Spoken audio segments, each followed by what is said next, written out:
Salam jumpa mahasiswa ibu sekalian ya.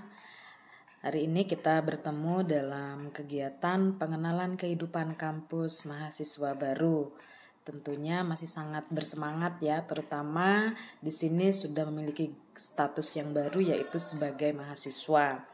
Hari ini kita akan bahas tugas dan fungsi Ketua Program Studi Diploma 3 Keperawatan pada Stikes Intan Martapura.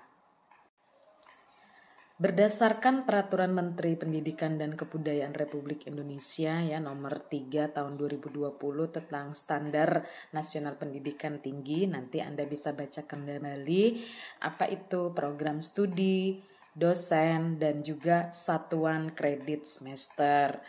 Ini harus Anda pahami di mana program studi adalah kesatuan pendidikan dan proses pembelajaran di mana nanti ada kurikulum dan juga metode pembelajaran. Tugas dan fungsi dari ketua program studi itu adalah memimpin melaksanakan baik berupa pendidikan, penelitian, dan juga pengabdian kepada masyarakat, termasuk juga kerjasama ya, dan juga membina stikes sivitas akademika dan juga tenaga administrasi terutama di lingkungan program studi. Jadi nanti di sini Ibu bertanggung jawab penuh ya terhadap pelaksanaan program studi Diploma 3 Keperawatan. Pembahasan kita pada hari ini di sini akan membahas tentang pedoman akademik, metode proses belajar mengajar, evaluasi proses belajar mengajar, registrasi akademik, dan juga kartu hasil studi. Nanti ini Anda tidak akan asing lagi ya terhadap 5 pembahasan ini. Pedoman akademik di mana akan berisi tentang sistem penerimaan mahasiswa baru ya. Termasuk pelaksanaan pendidikan dan juga evaluasi. Pelaksanaan pendidikan nanti ada kurikulum ya. Terdiri dari 110 kurikulum yang 110 mata kuliah pembelajaran yang harus Anda selesaikan, dan nanti evaluasi melalui ujian tengah semester dan ujian akhir semester.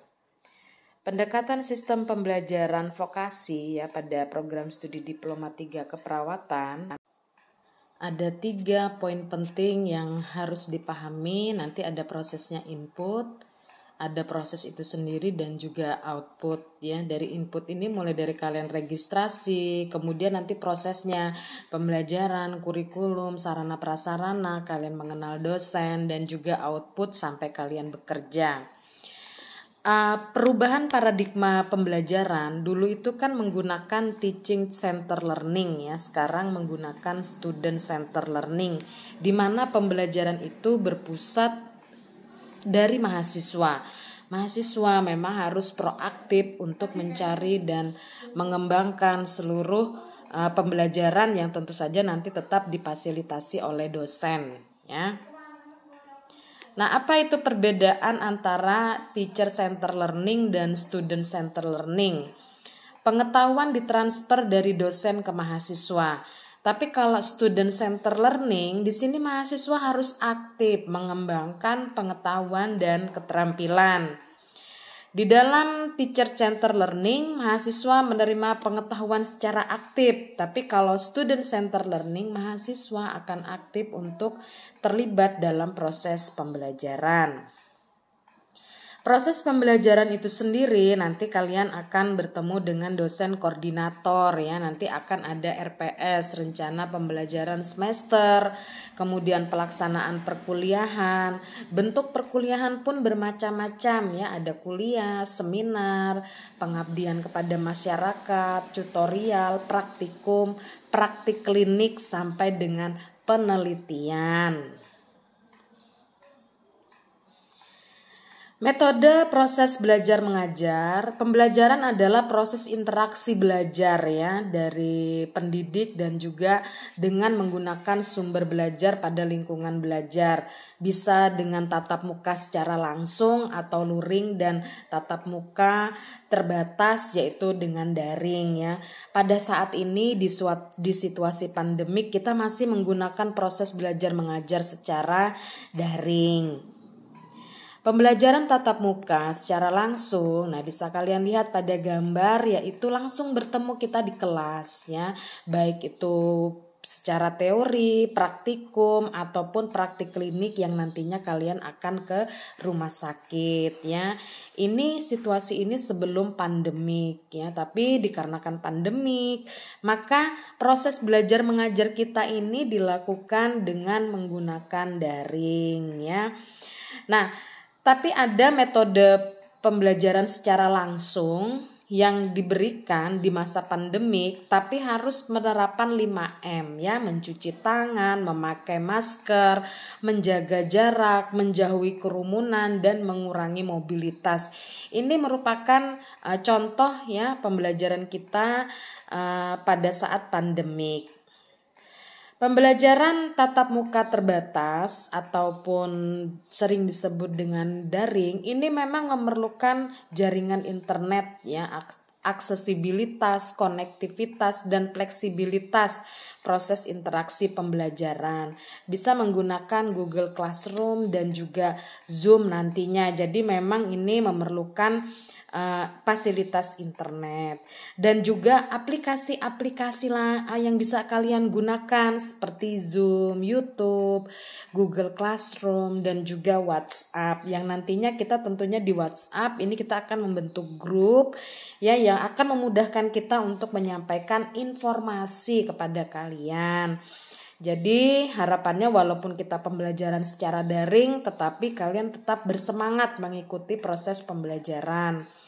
Evaluasi proses belajar mengajar ya. Evaluasi pembelajaran untuk mendapatkan data informasi. Di sini ada beberapa hal ya, ada soft skill dan juga hard skill. Soft skill, kami tetap menilai sopan santun kalian, etika, menghargai, menghormati dan juga sebagai tauladan ataupun contoh.